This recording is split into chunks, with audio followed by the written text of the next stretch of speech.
Assalamualaikum warahmatullahi wabarakatuh. Selamat pagi pemirsa Sultan TV. Senang sekali saya Bian Oktario bisa hadir kembali menemani Anda pada pagi hari ini di talk show Bincang Hari Ini.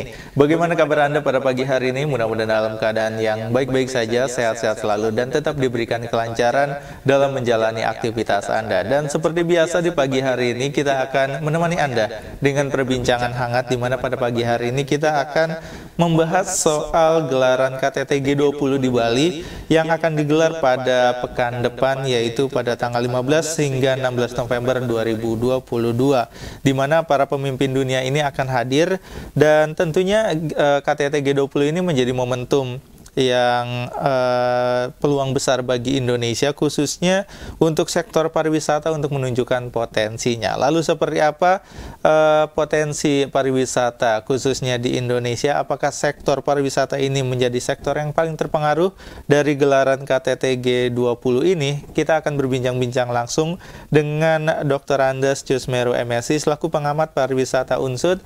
Langsung saja kita sapa. Assalamualaikum, selamat pagi Pak Jusmeru. Waalaikumsalam, selamat pagi Mas. Selamat pagi, gimana kabarnya pada pagi hari ini? Alhamdulillah. Alhamdulillah. Terima kasih sudah meluangkan waktunya untuk berbincang-bincang dengan kita pada pagi hari ini Pak ya. Oke, dan pada pagi hari ini kita membahas soal gelaran KTT G20 yang nanti akan digelar di Bali dan pengaruhnya soal sektor pariwisata. Dan kalau berbicara tentang gelaran KTT G20 ini sendiri, kalau menurut Pak Jusmeru sendiri ini apakah cukup tepat pemerintah Indonesia ini memilih Bali sebagai lokasi KTT G20, di mana memang seperti yang kita tahu banyak tempat-tempat potensial lainnya sebenarnya untuk bisa dijadikan lokasi untuk KTT G20. Seperti apa nih Pak?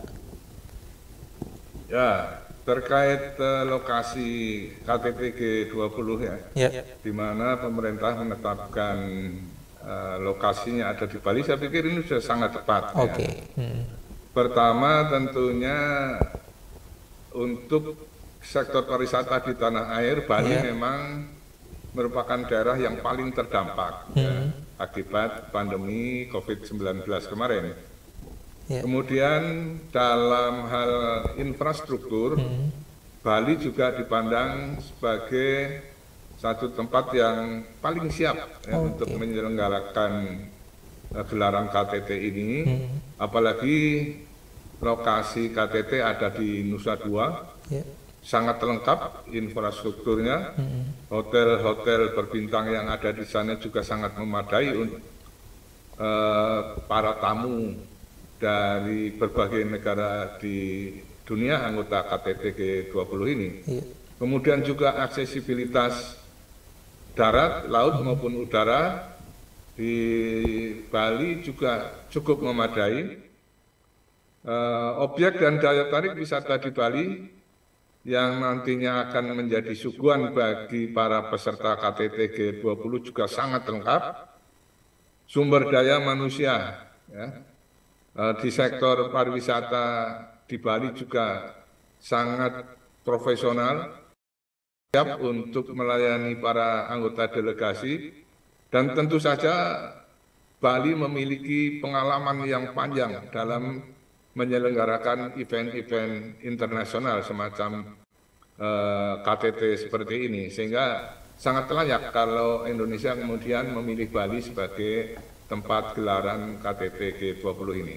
Oke, dan sebenarnya kalau berbicara tentang Bali sendiri, ini untuk sektor pariwisata di Indonesia, ini seperti apa posisi dan juga potensinya untuk di gelaran KTT G20 ini Pak?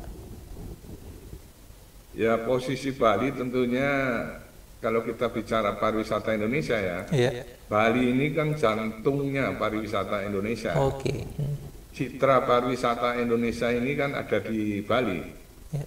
Dan Bali memiliki potensi yang sangat lengkap, sangat beragam dalam sektor pariwisata. Bali dipandang sebagai paket lengkap dari pariwisata yang ada di Indonesia. Semua ada di Bali. Alamnya, sawahnya yang bagus, pantainya yang indah juga, ada danau, pebukitan semua, termasuk adat dan budaya di Bali, kuliner, fashion, mau cari apa saja kan ada di Bali.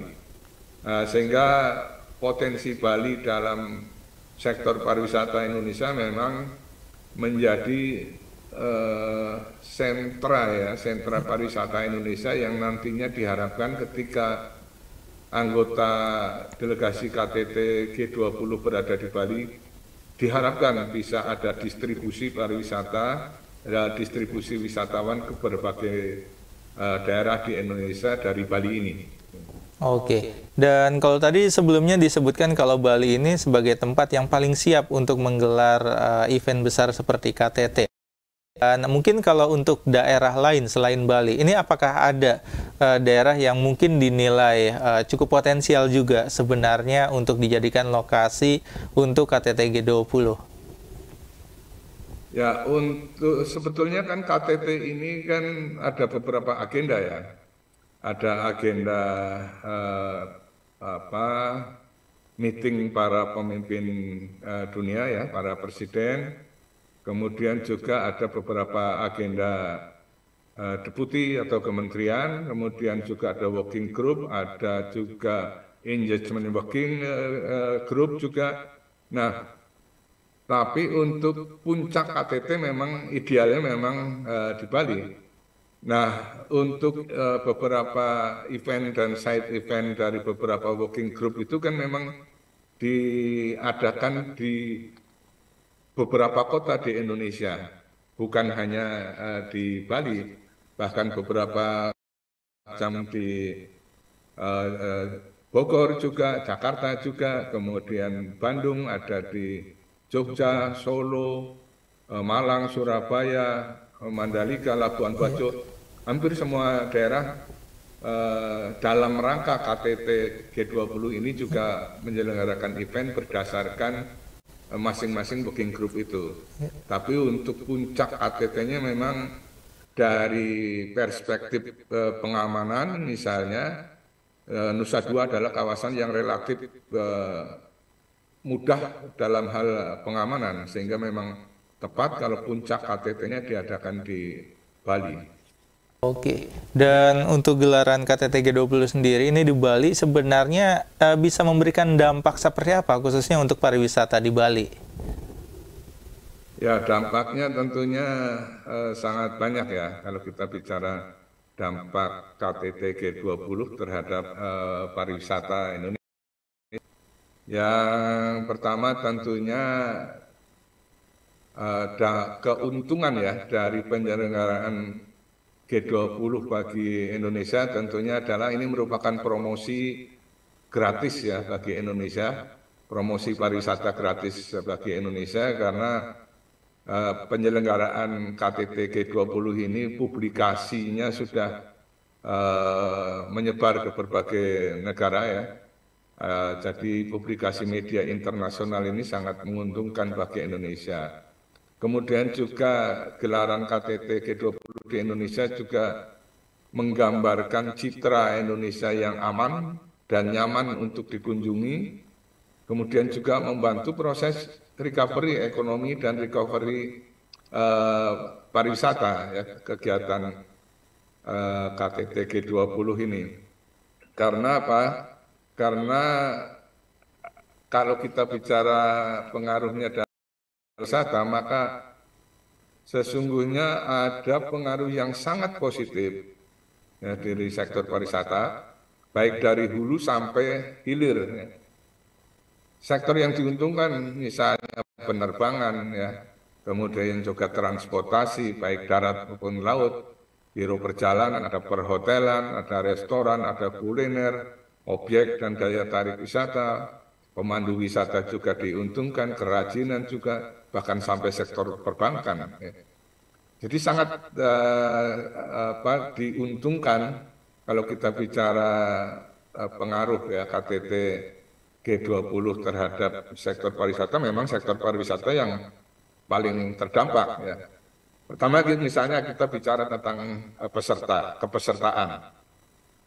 peserta KTT G20 ini, 19 negara ini merupakan negara-negara besar yang sangat potensial menyumbang wisatawan. Katakanlah ada Afrika Selatan, ada Amerika Serikat, ada Australia, ada India, Inggris, ya, ada Italia, ada Jepang, Jerman, Korea Selatan, Perancis, Cina. Semua ini adalah negara-negara yang sangat potensial menyumbangkan wisatawan mancanegara ke Indonesia. Itu dari kepesertaan. Ya. Belum lagi kita bicara dari agendanya, agenda kegiatan KTT ini kan ada presidential meeting, ada ministerial dan deputy meeting, ada working group, ya, ada engagement meeting misalnya, yang membahas berbagai macam isu selain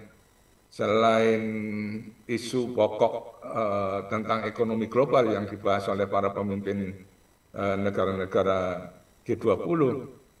Ada agenda-agenda yang membahas tentang religius misalnya, R20 ya, tentang bisnis, ada working group B20 misalnya, ada U20 yang membahas tentang urban, ada L20 yang membahas tentang labor atau perburuan. Jadi banyak sekali agenda yang dihadiri bukan hanya oleh para pemimpin negara-negara G20, tapi beberapa working group itu, gitu ya. Itu kalau kita bicara agenda. Juga ada, kalau kemudian kita bicara event misalnya, itu kan ada 438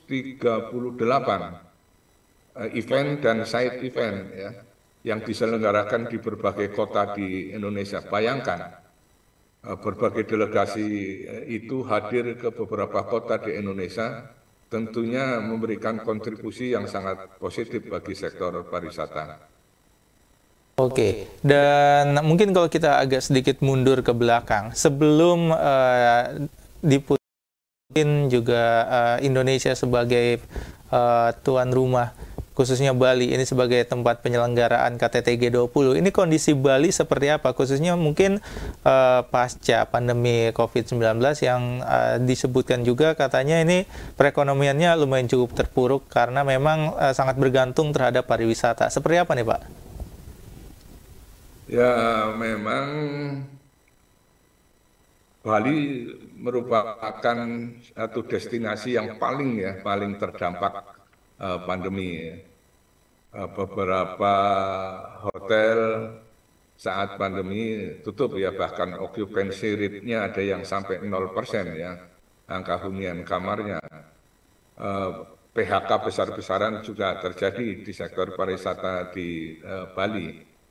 Nah, tentu dengan adanya event ini, KTT G20 sangat membantu percepatan pariwisata khusus di Bali dan umumnya di Indonesia. Ya. Nah, tentunya kita berharap ya agar KTT ini juga bisa berjalan dengan lancar sehingga proses recovery baik di sektor ekonomi maupun pariwisata bisa berjalan dengan cepat, karena informasi yang saya dapatkan juga dampak dari gelaran KTT G20 ini, occupancy rate hotel di Bali sudah mendekati angka 80%. Nah, ini kan luar biasa ya, dari saat pandemi antara 0 sampai 20% occupancy rate, sekarang sudah mendekati 80%, itu kan luar biasa. Jadi ya sangat positif lah gelaran ini. Oke, dan apakah semakin menjelang gelaran KTT G20 ini pertumbuhan pariwisata di Bali ini mulai terlihat kan, atau sebenarnya sudah mulai tumbuh dari beberapa waktu sebelumnya? Ya sebetulnya sudah mulai tumbuh ya, cuma memang karena di Indonesia sendiri fluktuatif ya, kasus COVID di tanah air ya. Kita sudah merasa aman kemarin, tiba-tiba ada lonjakan lagi, kemudian ada PPKM dan sebagainya, sehingga kemudian banyak wisatawan yang berpikir untuk menunda perjalanannya. Begitu juga beberapa wisatawan dari mancanegara, sebagai dampak juga pembatasan mobilitas di negara masing-masing, kemudian memang agak berdampak kepada Bali. Tapi paling tidak dengan kondisi sekarang di mana beberapa negara sudah mulai membuka perjalanan ke luar negerinya, sehingga ini akan berdampak positif di pariwisata tanah air. Hanya sayang memang kemudian kondisi yang mulai membaik ini kemudian harus berhadapan juga dengan krisis ekonomi yang menimpa beberapa negara, khususnya di Eropa. Nah, mudah-mudahan dengan KTT G20 ini bisa ditemukan solusi bagaimana proses recovery ekonomi di beberapa negara itu, sehingga pariwisata juga tentunya akan terdampak bangkit kembali juga. Oke. Dan kalau berbicara mengenai kesiapan Bali sendiri, karena penentuan Indonesia dan juga Bali ini sebagai tuan rumah KTT G20 sudah ditentukan jauh-jauh hari, dan mungkin persiapannya juga sudah dilakukan jauh-jauh hari. Ini apakah Indonesia dari segala sisi, khususnya di sektor pariwisata ini, sudah benar-benar siap untuk menyelenggarakan KTT G20? Saya pikir siap ya. Memang harus siap. Karena apa? Karena ya secara umum Indonesia kan termasuk negara yang cukup berhasil ya mengatasi pandemi COVID-19 ya. Ada perkembangan yang sangat signifikan, meskipun pemerintah sampai saat ini belum menyatakan endemi ya, tapi paling tidak COVID-19 di Indonesia sudah mulai terkendali dengan baik. Itu tentunya menjadi salah satu pertimbangan beberapa negara yang menyetujui ya pelaksanaan KTT G20 dilaksanakan di Indonesia. Kemudian Indonesia juga dipandang sebagai negara yang relatif aman dalam gejolak politik, ya. Sehingga ya pariwisata itu kan sangat tergantung pada stabilitas suatu negara. Dan Indonesia dianggap sebagai satu negara yang stabil secara politik. Ya. Kemudian juga dari faktor aksesibilitas juga Indonesia dianggap sebagai negara yang mempunyai aksesibilitas yang mudah untuk dijangkau dari beberapa negara, termasuk ke infrastruktur ya. Pariwisata di Indonesia juga sangat siap untuk menyambut wisatawan. Dan yang tidak kalah penting tentunya adalah sumber daya manusia di Indonesia yang sangat siap ya menghadapi event-event semacam ini. Apalagi Bali sudah berpengalaman puluhan tahun dalam penyelenggaraan event-event internasional. Jadi kalau dibilang siap atau tidak, Indonesia sangat siap tentunya. Oke, dan mungkin salah satu hal yang cukup menarik adalah seperti apa ini langkah Indonesia untuk bisa mempertahankan seandainya memang gelaran KTT G20 ini sukses digelar dan memberikan, apakah Indonesia ini bisa mempertahankan prestasinya dalam menjaga pariwisata di Indonesia. Ini akan kita bahas di segmen selanjutnya nih Pak ya. Kita jeda untuk sejenak, dan pemirsa Sultan TV, kita akan lanjutkan lagi perbincangan kita bersama Dr. Andrus Mera MSI selaku pengamat pariwisata Universitas Sudirman di pembahasan kita pada pagi hari ini tentang dampak pariwisata Indonesia dari gelaran KTT G20. Jadi pastikan Anda tetap bersama kami di Talkshow Bincang hari ini.